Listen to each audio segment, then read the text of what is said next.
میں تو اپنے دوستوں کو کہا کرتا ہوں کہ جب بچوں کو خرچی کے پیسے دیں تو اس وقت ہی ان کو تھوڑے سے زیادہ دیں اور ان کو کہیں کہ یہ کسی اپنے کمزور دوست کو دینا، راستے کے اندر کوئی سائل ہوا تو اس کو دینا، اور وہ بھی ان کی عزت نفس کا خیال رکھتے ہوئے۔ یہ جو نمائش کا جذبہ پیدا ہو گیا اور یہ جو سیلفی کا زمانہ ہے، اور اس نے تو رہی صحیح کسر ہی نکال دی۔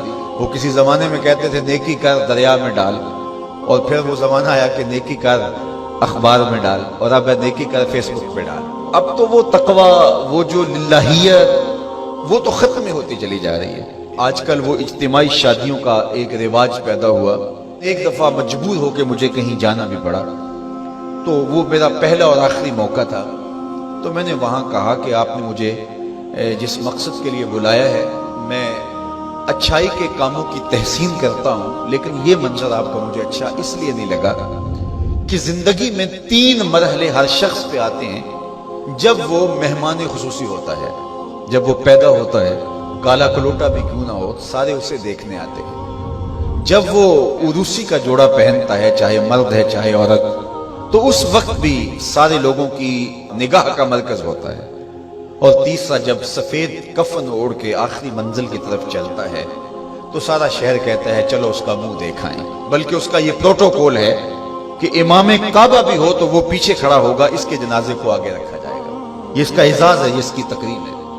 وقت کا غوث بھی ہو تو وہ بھی پیچھے کھڑا ہوگا، اس کا جنازہ آگے رکھا جائے گا، یہ اس کا اعزاز ہے۔ تو میں نے کہا یہ 3 موقع ہوتے ہیں کسی کمزور سے کمزور، غریب سے غریب، عاجز سے عاجز شخص کے لیے بھی عزت کے، اور آج آپ نے ان سے یہ موقع بھی چھین لیا کہ اسٹیج کے اوپر مخیر حضرات بیٹھے ہیں، اور ایک قطار میں بیٹیاں بیٹھی اور ایک قطار میں جو ہے وہ دلہے بیٹھے ہیں، اور ان سب کے رشتہ دار سامنے، باراتی 20-20 40-40 لوگ آئے ہوئے ہیں۔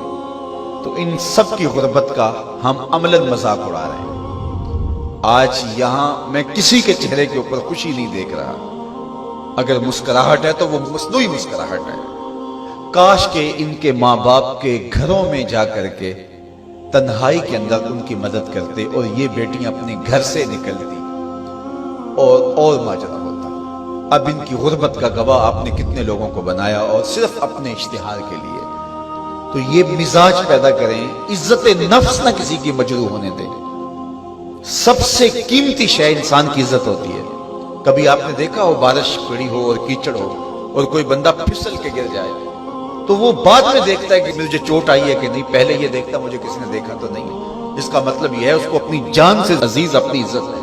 تو مت کسی کی عزت پہ انگلی اٹھائیں، مت کسی کی تذلیل کا سبب بنے، مت کسی کی رسوائی کا ذریعہ بنے۔ لوگوں کو عزت دیں۔ جب تک غلامی موجود رہی، حضور نے فرمایا کہ جو خود کھاتے اسے کھلاؤ، جو خود پہنتے اسے پہناؤ، وہ تمہارے بھائی لگتے ہیں، ان کے ساتھ حسن سلوک کرو۔ جبکہ وہ آقا کا جوتا بغیر اذن کے چھو لیتے تھے تو آقا اس پہ بھی کوڑے مارتا تھا، لیکن میرے حضور علیہ الصلوۃ والسلام معراج سے واپس پلٹے اور کہا بلال تو کون سا نیک عمل کرتا ہے، میں نے جنت میں تیرے قدموں کی آہٹ سنی ہے۔ کیا خیال ہے، ایک جملے نے دور غلامی کی ساری تھکن اتار نہیں دی ہوگی، اور غلام فرش اٹھ کے فراز عرش پہ نہیں پہنچ گیا ہوگا؟ یہ عزت دی ہے۔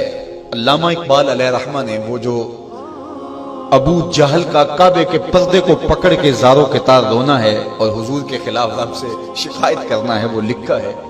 تو اس میں جو شکایتیں لگاتا ہے ابو جہل کعبے کے غلاف کو پکڑ کے، تو اس میں ایک شکایت یہ لگاتا ہے کہ از محمد سینہ ما زار زار، ہمارا سینہ بڑا دکھی ہو گیا ہے، اس شخص نے تو ہمارے نظم کو خراب کر دیا ہے۔ با غلام خیش بر یکخان نشست، یہ جو دین لے کر آیا ہے اس دین کے اندر یہ سبق ہے کہ غلام اور آقا ایک دسترخوان پہ بیٹھیں گے، اور اگر غلام اور آقا ایک دسترخوان پہ بیٹھ جاتے ہیں تو پھر کہاں گیا ہمارا قریش کا سردار ہونا؟ تو یہ تو ہمارا سب سسٹم تلپٹ ہو جائے گا۔